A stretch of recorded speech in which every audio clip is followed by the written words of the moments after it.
হয় যদি কোনোদিন দমকা বাতাসে আমরা দুজন আলাদা হয়ে যাই তাহলে আমি বাঁচবো না, মরে যাব। খবরদার, এই কথার কোনোদিন বলবে না। আমরা দুজন সারা জীবন একসঙ্গে থাকবো।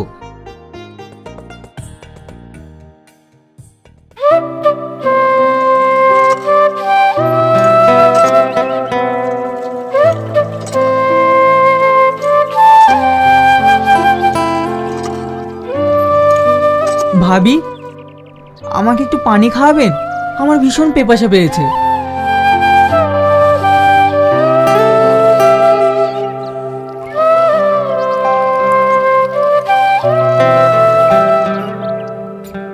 বাসলাম, ভীষণ পেপাসা পেয়েছিল।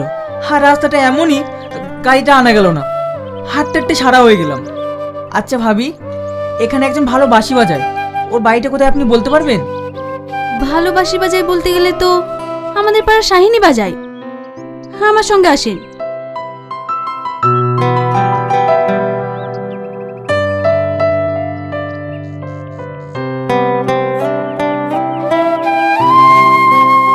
আপনাকে কোথায় যেন দেখেছি।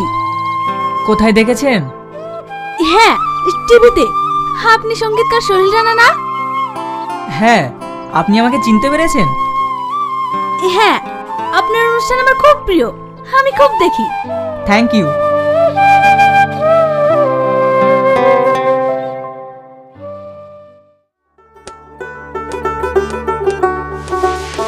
শাহিন, এই দেখো সঙ্গীতকার সোহেল রানা তোমার খোঁজ এসেছে। স্যার আপনি আসুন আসুন। সালমা, চেয়ারটা দে তো বোন।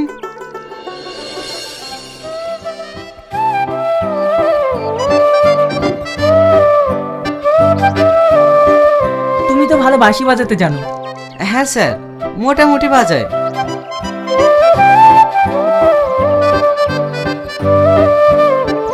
স্যার এই নিন, তুমিও নাও। স্যার, এ শ্রাবণী, সুন্দর গানের গলা। আপনি যদি একটু শুনতেন। হ্যাঁ হ্যাঁ, ঠিক আছে, গাও। প্রেমের সমাধি ভেঙে মনে শিকল ছেড়ে পাখি যায় উড়ে যায়, তোমায় পাবো না জানি, শুধু চোখের পানি দিয়ে গেলে আমায়। বাহ, সুন্দর গাইতে পারো তো।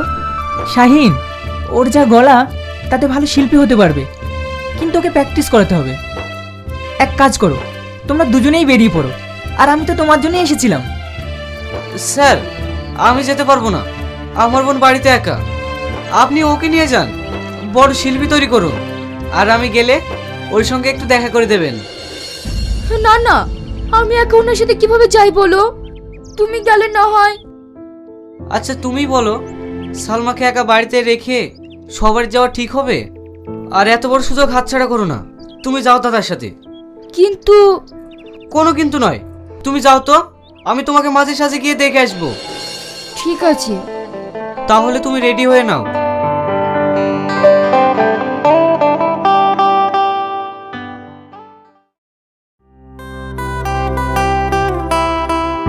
সোহেলদা, আপনি অসময় পেপার পড়ছেন, তাড়াতাড়ি করুন, যেতে হবে না? শ্রাবণী, তোমাকে তো ব্যাপারটা বলাই হয়নি, আজকের প্রোগ্রামটা হবে না। প্রোগ্রাম হবে না মানে? ওইদিকে চরম বৃষ্টি, পানিতে প্যান্ডেল থই থই করছে, তাই কিছুক্ষণ আগে ক্লাব কর্তৃপক্ষ ফোন করেছিল, ডেটটা মনে হয় পিছিয়ে যাবে। তাহলে ভালোই হলো, উপরে গেলাম, একটু ঘুমাবো। কেন, আমার কাছে একটু বসা যায় না? কাল সারা রাত প্রোগ্রাম করেছি তো, তাই চোখটা একটু ঢোল ঢোল করছে। আমিও তো ঘুমাইনি, কই আমার তো ঘুম আসছে না। এই চোখে শুধু তোমাকেই দেখি, তাহলে কখন ঘুম আসবে বলো? ঠিক আছে, ঘুমাবো না, এবার খুশি তো?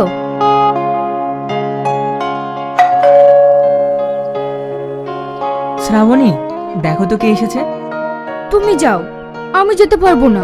ঠিক আছে।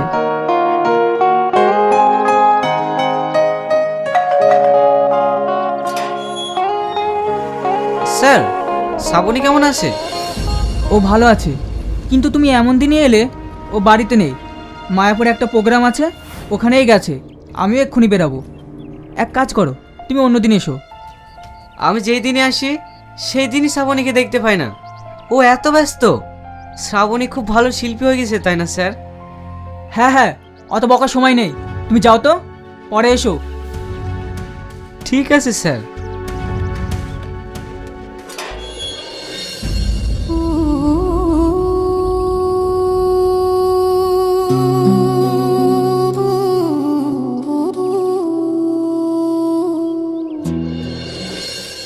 কে এসেছিল? এক ক্লাব কর্তৃপক্ষ এসেছিল প্রোগ্রামের জন্য, আমি না করে দিয়েছি। এত পর পর প্রোগ্রাম দরকার নেই, তুমি বিশ্রাম করো তো। কোথায় যাচ্ছ? বসে একটু।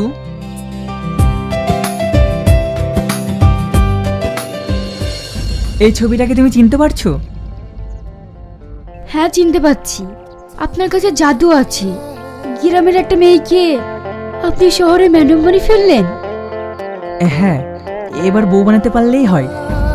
কি বললে? কেন, তুমি চাও না? কেন চাইবো না? অবশ্যই চাইবো। তাহলে একটা ভালো দিন দেখে আমাদের বিয়েটা সেরে ফেলি। ঠিক আছে, তাহলে একটা কাজ করো। আমার অনেক দিনের শখ, আমার বিয়েতে সানাই বাজবে, ব্যাংক পার্টির বাজনা বাজবে। ও নিয়ে তুমি চিন্তা করো না, আমি হোটেল মালিককে বলে দিলে ও সব ব্যবস্থা করে দেবে।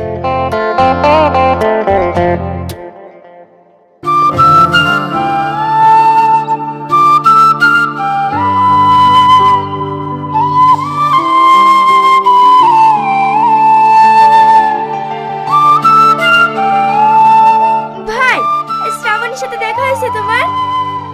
ভাই, কি হলো? কথা বলছো না যে? কি করে হবে বল?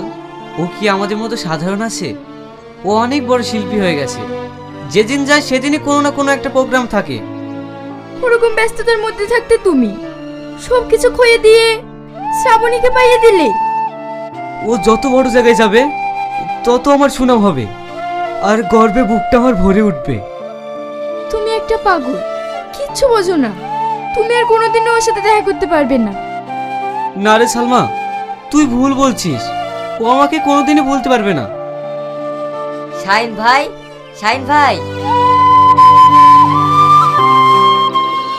মায়াপুর থেকে একটা হোটেল মালিক ফোন করেছিল, একটা বিয়ের প্রোগ্রাম আছে, তোমাকে যেতে হবে। তুমি কিন্তু না করতে পারবে না, ওখানে ফুরুতের কেউ নেই, তোমাকে কিন্তু যেতেই হবে। আচ্ছা ঠিক আছে, যাবো, যা। তাহলে আমি আসছি ভাই।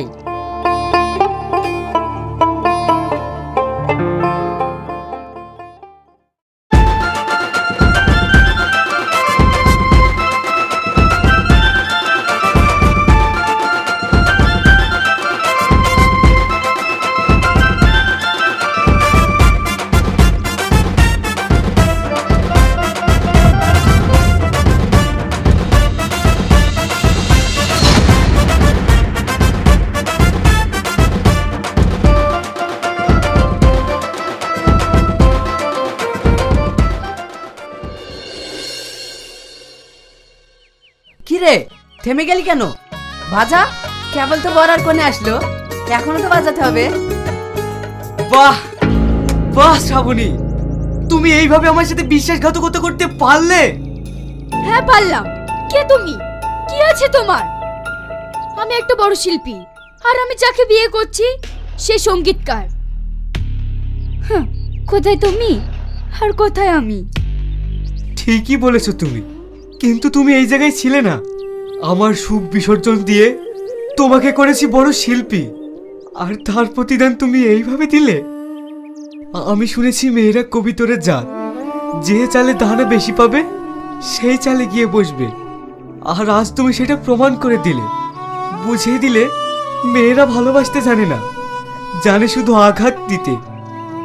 তুমি সুখী হও, আমি তোমার আঘাত বুকে নিয়ে এই সারা জীবন কাটিয়ে দেব।